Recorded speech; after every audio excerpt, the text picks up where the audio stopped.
Madame, Monsieur, bonjour, merci de nous rejoindre. Suite au séisme de magnitude 7,8 qui a frappé à l'aube le sud de la Turquie et la Syrie voisine, faisant d'importants dégâts humains ainsi que dans les infrastructures de base, l'Algérie présente ses sincères condoléances aux familles des victimes ainsi qu'aux gouvernements et peuples des deux pays.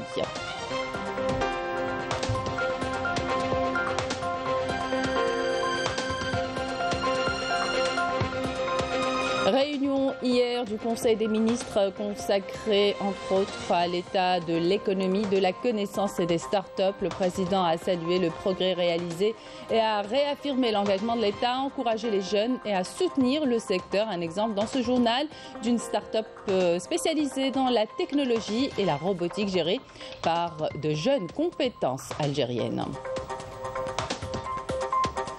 L'actualité, c'est aussi cette journée scientifique sur la sécurité sanitaire du citoyen organisée à Alger. Plusieurs questions seront débattues liées à la santé, à l'environnement et à l'alimentation.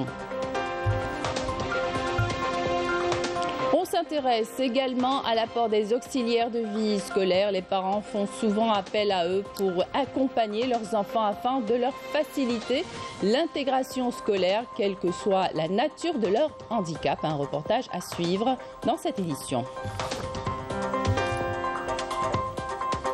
Bienvenue à tous. Nous entamons cette édition avec le bilan du violent séisme de magnitude 7,8 qui a frappé le sud de la Turquie et sud-est de la Turquie ce lundi, et un bilan qui est passé à 912 morts et au moins 5385 blessés selon les données communiquées par le président turc Recep Tayyip Erdogan. Selon lui, 2818 immeubles se sont effondrés, ce qui laisse redouter des bilans encore plus lourds. En Syrie, le bilan provisoire s'élève à 326 morts et plus de 1000 blessés selon le ministre adjoint de la Santé syrien. Et suite au séisme dévastateur qui a frappé ce matin les localités au sud de la Turquie et au nord de la Syrie, causant des pertes humaines et des dégâts importants, l'Algérie présente ses sincères condoléances aux familles des victimes ainsi qu'au gouvernement et au peuple des deux pays frères. L'Algérie, qui partage la douleur de ce drame avec ses frères de la République turque et de la République arabe syrienne, tient à exprimer sa pleine solidarité avec ces deux pays frères et espère qu'ils pourront surmonter cette dure épreuve avec beaucoup de patience, de détermination et de courage. Le ministère des Affaires étrangères et de la communauté nationale à l'étranger a annoncé que ses services suivent de près la situation de la communauté algérienne établie dans ces deux pays à travers l'installation d'une cellule de crise qui coordonne avec les ambassades d'Algérie à Damas et à Ankara, ainsi que le consulat général d'Algérie à Istanbul. Le ministère des Affaires étrangères assure également ne déplorer aucun ressortissant algérien parmi les victimes et les blessés, appelant les ressortissants algériens à rester en contact permanent avec les services des deux ambassades d'Algérie à Damas et à Ankara, ainsi que le consulat général d'Algérie à Istanbul à travers les numéros suivants.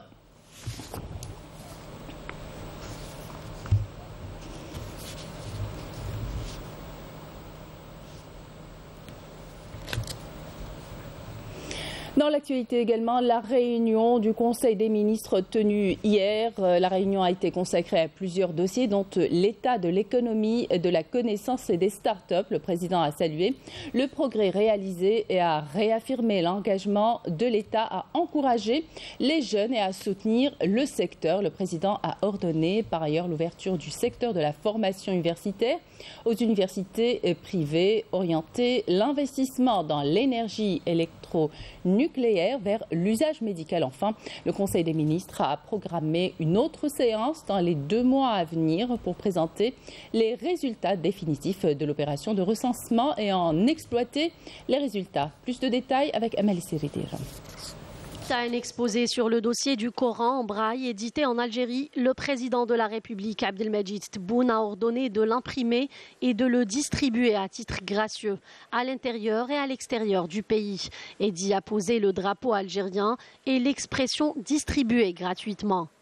Le président de la République a par la suite instruit les membres du gouvernement d'orienter l'investissement dans l'énergie électronucléaire vers l'usage médical et d'intensifier les recherches scientifiques conjointes avec les grands établissements mondiaux spécialisés pour augmenter la capacité de stockage de l'énergie solaire. Pour ce qui est de la formation universitaire et sa modernisation, le président de la République a ordonné de renforcer la cohésion relevée entre les secteurs de l'enseignement supérieur et des start-up, en tenant à saluer l'unification des efforts au service de l'économie nationale. Il a également exigé de réviser minutieusement l'organisation des deux systèmes classiques et LMD, ainsi que la reconsidération qualitative et quantitative du système des œuvres universitaires. Dans le même contexte, le président de la République a donné des directives quant à l'ouverture du secteur aux universités privées, suivant les standards internationaux avec possibilité de financement bancaire pour leur réalisation. Concernant l'économie de la connaissance, les start-up et les micro-entreprises, le président de la République s'est félicité des progrès réalisés dans ce secteur, créateur d'emplois et de richesses, d'autant plus qu'il connaît une attractivité auprès des jeunes compétences, tout en rappelant l'engagement de l'État à encourager et à soutenir les jeunes étudiants à créer leur start-up et mettre en place un environnement propice à même de contribuer à la relance de l'économie nationale. Le président de la République a également rappelé que le dossier des micro-entreprises devrait être soumis à nouveau au Conseil du gouvernement pour être exposé ensuite en Conseil des ministres pour trancher définitivement sur cette question. Le bilan d'étape de l'exécution du recensement général de la population et de l'habitat a été également évoqué lors de ce Conseil des ministres. Les résultats définitifs de l'opération de recensement seront présentés lors d'une séance qui sera programmée dans les 2 mois à venir. Ils seront par la suite exploités dans le cadre des stratégies de planification gouvernementale dans différents secteurs, notamment le volet socio-économique. Et comme on vient de le voir, le président de la République a salué le progrès réalisé au niveau du secteur des startups qui connaît une attractivité auprès des jeunes compétences. Nous avons choisi alors de vous présenter cette start-up spécialisée dans la technologie et la robotique gérée par de jeunes compétences algériennes. La start-up a reçu plusieurs prix, notamment la distinction du président de la République destinée aux sociétés privées et aux start-up. Reportage Wissel Wild Djoubi. Le commentaire est signé Majda Djahmoun. Un travail collaboratif et une intelligence collective, c'est ce qui distingue cette start-up spécialisée dans la technologie et la robotique. Gérée par de jeunes compétences, leur but, obtenir un produit de qualité et compétitif. Nous construisons nous-mêmes les modèles de kits robotiques. Nous répondons aux différentes demandes des entreprises qui nous sollicitent pour leur créer, entre autres, des sites web et des applications. Nous avons reçu plusieurs prix, notamment la distinction du président de la République destinée aux startups. Ce n'est pas par hasard que nous avons reçu cette distinction. Nous avons déployé beaucoup d'efforts en 2021 pour en arriver là. Le secteur des startups est un secteur prometteur et même si nous bénéficions des facilitations de l'État, il faut que les jeunes sachent qu'il faut travailler sérieusement pour réussir. Il est possible de commencer par une idée simple et la développer par la suite. Le but des startups est de booster l'économie nationale. Passionnés par la robotique et la mécatronique, le rêve de ces jeunes est de contribuer au développement de l'économie de la connaissance. Mon domaine est l'automatique et je suis là pour faire bénéficier les enfants de mon expérience. Mon rôle consiste à leur enseigner le b.a.-ba de l'électronique. Ces bases, la programmation d'une façon simple et claire. Je les aide également à développer et stimuler leur créativité dans ce domaine. Nous proposons différentes formations dans le domaine de la technologie, que ce soit pour les adultes ou encore pour les enfants. Une jeune génération de jeunes diplômés des universités algériennes qui n'a pas peur de relever le défi de concurrencer les pays les plus avancés en matière de nouvelles technologies. Dans l'actualité également, l'ouverture ce matin au Centre international des conférences Abdel Tefrah à Alger d'une journée scientifique sur la sécurité sanitaire du citoyen. Plusieurs questions seront débattues liées à la santé, à l'environnement et à l'alimentation pour examiner et analyser les défis de la sécurité sanitaire et les moyens de les relever. Nous allons rejoindre à présent Amel Bouarba qui est sur place. Amel, bonjour. Ce colloque tend à associer les différents secteurs afin de définir les objectifs de la stratégie nationale de la sécurité alimentaire. Plusieurs experts y participent et je crois que vous n'êtes pas seul pour nous en dire plus. Sécurité sanitaire, voilà.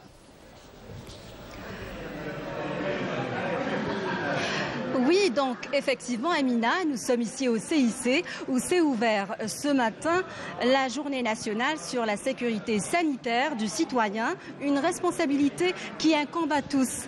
Donc cette journée est organisée par l'Agence nationale de sécurité sanitaire.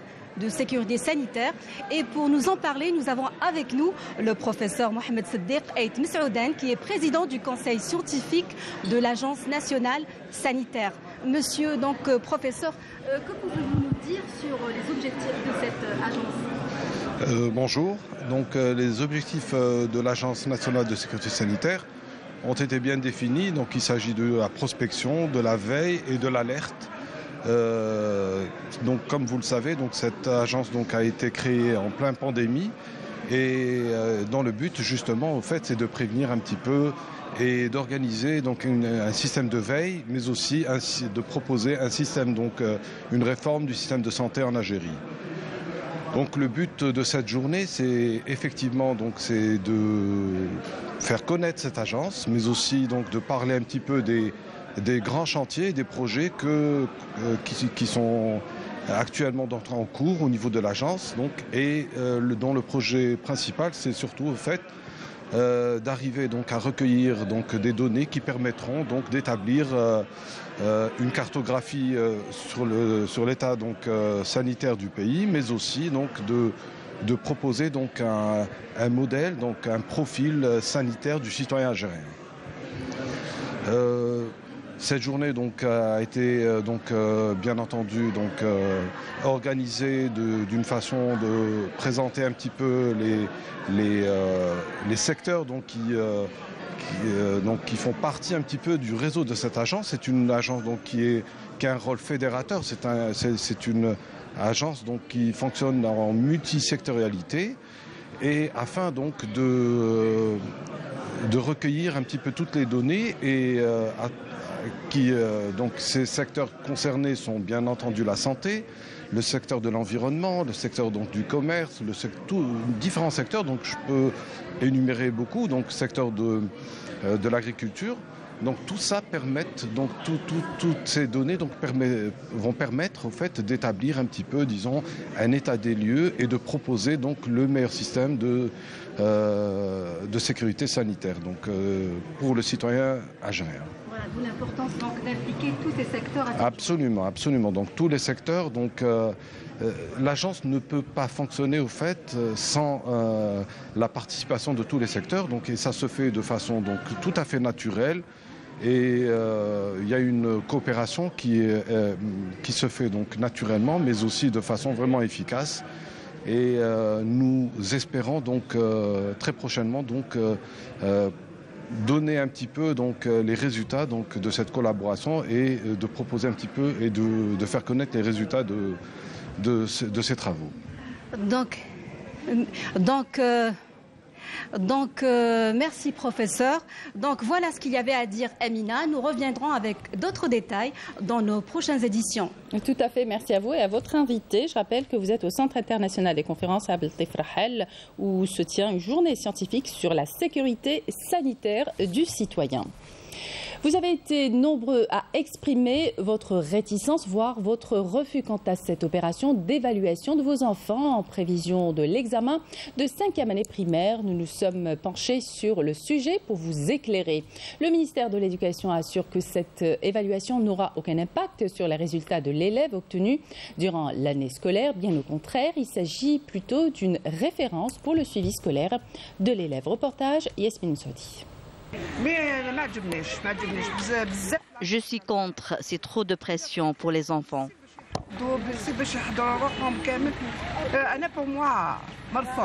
Cela sera fatigant pour les enfants, une pression pour les élèves ainsi que pour leurs parents. Ils sont trop jeunes pour leur faire passer un examen. Mal informés sur la question, ces parents d'élèves ne cachent pas leur inquiétude sur la décision du ministère de l'Éducation concernant l'examen d'évaluation des élèves de 5e année primaire prévu à la fin de l'année scolaire. Le ministère rassure, affirmant que cette évaluation ne sera pas comptabilisée dans la moyenne annuelle. C'est des évaluations par rapport à des compétences acquises ou pas. Est-ce que l'élève comprend l'écrit? Est-ce qu'il écrit correctement? Est-ce qu'il comprend ce qu'il lit? Est-ce qu'il lit correctement dans les langues, pour les mathématiques, pour l'histoire, pour la géographie et pour toutes les autres matières? Vous l'aurez donc compris, cette évaluation des acquis permettra de détecter les lacunes de l'élève qui seront minutieusement signalées dans son carnet de santé pédagogique. Une fois arrivé en première année moyenne, un suivi personnalisé lui sera accordé par l'enseignant de la matière où des lacunes ont été détectées. Grâce à ce carnet de santé pédagogique, l'enseignant aura toutes les informations nécessaires sur les élèves de sa classe. Donc, il pourra planifier la remédiation pour combler aux lacunes des élèves. C'est-à-dire que quand il arrive au CEM, sa première année de CEM, les enseignants, ils connaissent déjà le profil de l'enfant. Alors qu'habituellement, dans les années précédentes, l'enfant, il arrive anonyme, l'enseignant, il ne le connaît pas, il n'y a aucune indication, et c'est comme ça que les enfants échouent la première année du CEM. Une évaluation obligatoire à laquelle les élèves doivent impérativement répondre présent. L'élève qui n'aura pas passé cette évaluation n'aura pas le droit de passer en première année, quelle que soit la moyenne obtenue durant l'année. Obligatoire, oui, mais sans incident sur le passage au collège. Les parents ainsi que les élèves n'ont pas de souci à se faire. Les inscriptions sont ouvertes du 5 au 23 février. Elles se feront au niveau de chaque établissement, public ou privé. La liste des élèves sera imprimée et envoyée au ministère de l'Éducation.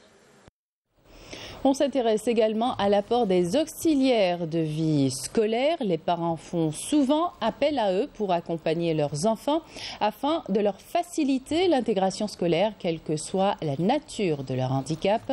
Voyez ce reportage de Yasmina Amri. Cela fait plus d'1 an que Karima et Ryan se connaissent. Le jeune garçon atteint d'autisme a besoin de son auxiliaire de vie scolaire pour suivre les cours. Son rôle, l'accompagner dans son apprentissage et s'assurer qu'il comprend les consignes. Auprès de cet élève, mon rôle est de l'aider un petit peu dans l'attention, mais surtout dans tout ce qui est prise de notes et compréhension. Il a des soucis dans la calligraphie, donc moi je suis là pour compenser ces moments d'écriture d'une façon plus facile et adaptée. Entre ce duo, il existe beaucoup de complicité. C'est l'une des clés de la réussite de cet accompagnement. Et Karima a ses techniques. Quand je viens chaque matin, il faut que je le taquine d'abord pour le mettre à l'aise et qu'il puisse bien comprendre. Parce que s'il n'est pas dans cette disposition, ça serait un peu compliqué. Bien qu'à 13 ans, il ne soit qu'en 4e année primaire, Ryan a fait d'importants progrès grâce à son accompagnement par un AVS. Je me suis dirigée vers la DAS. On m'a proposé la solution de l'AVS, auxiliaire de vie scolaire. Et j'ai marché dans ce sens. On a cherché une AVS formée de la faculté. C'était une psychologue clinicienne. Pour le plan apprentissage, ça a donné de très bons résultats parce que l'AVS est là justement pour canaliser ces troubles de comportement en cas où il est saturé. Elle sait quoi faire. Concernant les AVS, la direction de l'éducation donne une autorisation d'accès à l'AVS. Une fois l'autorisation, au préalable, il y a une autorisation délivrée par la DAS après une étude du dossier par une équipe psychologues, d'orthophonistes et de pédagogues qui donnent un avis médical sur le besoin de l'enfant d'un AVS pour faciliter ou bien pour l'aider dans son cursus.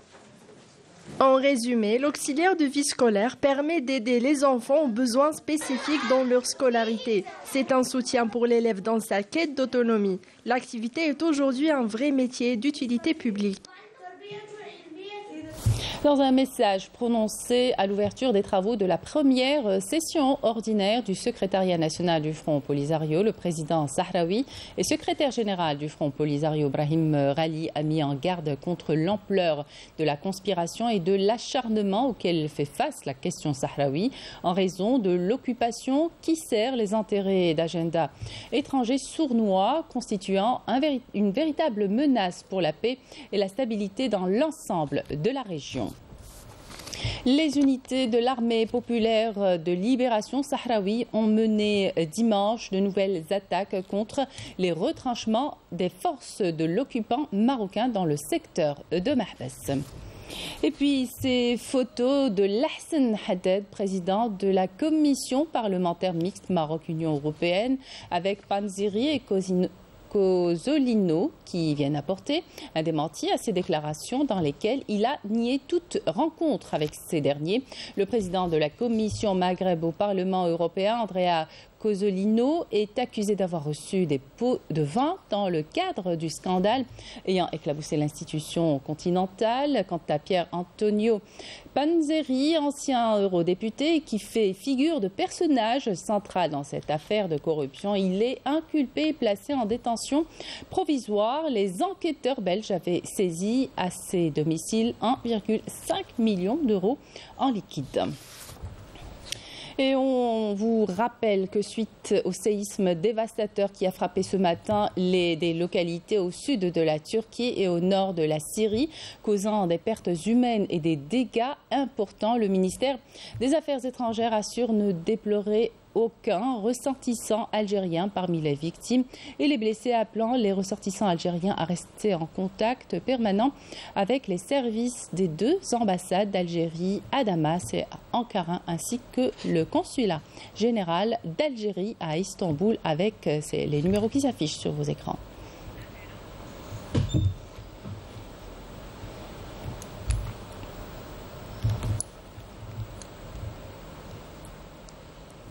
Et c'est la fin de cette édition. Merci de votre attention. Excellente suite de programme sur Canal Algérie.